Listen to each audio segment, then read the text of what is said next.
بسم اللہ الرحمن الرحیم۔ حضرت یوسف علیہ السلام کا قصہ اللہ تعالیٰ نے قرآن مجید میں سورہ یوسف سورہ نمبر 12 میں تفصیل سے بیان کیا ہے۔ سورہ یوسف میں اللہ تعالیٰ فرماتا ہے، اے پیغمبر، ہم نے اس قرآن کے ذریعے سے جو ہم نے تمہاری طرف بھیجا ہے تمہیں ایک نہایت ہی اچھا قصہ سناتے ہیں، اور تم اس سے پہلے بے خبر تھے۔ جب یوسف نے اپنے والد سے کہا، ابا، میں نے خواب میں 11 ستاروں اور سورج اور چاند کو دیکھا ہے، دیکھتا کیا ہوں کہ وہ مجھے سجدہ کر رہے ہیں۔ انہوں نے کہا کہ بیٹا، اپنے خواب کا ذکر اپنے بھائیوں سے نہ کرنا، نہیں تو وہ تمہارے حق میں کوئی فریب کی چال چلیں گے۔ بے شک شیطان انسان کا کھلا دشمن ہے، اور اس طرح خدا تمہیں ممتاز کرے گا اور خواب کی باتوں کی تعبیر کا علم سکھائے گا، اور جس طرح اس نے اپنی نعمت پہلے تمہارے دادا پردادا ابراہیم اور اسحاق پر پوری کی تھی، اسی طرح تم پر اور اولاد یعقوب پر پوری کرے گا۔ بے شک تمہارا پروردگار سب کچھ جاننے والا اور حکمت والا ہے۔ ہاں، یوسف علیہ السلام اور ان کے بھائیوں کے قصے میں پوچھنے والوں کے لیے بہت سی نشانیاں ہیں۔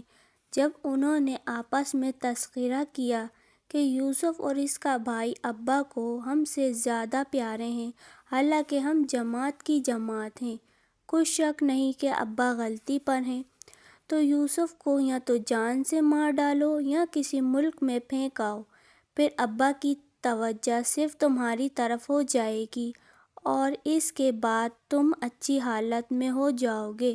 ان میں سے کہنے والے نے کہا کہ یوسف کو جان سے نہ مارو، کسی گہرے کنویں میں ڈال دو کہ کوئی راہگیر نکال کر ملک میں لے جائے گا۔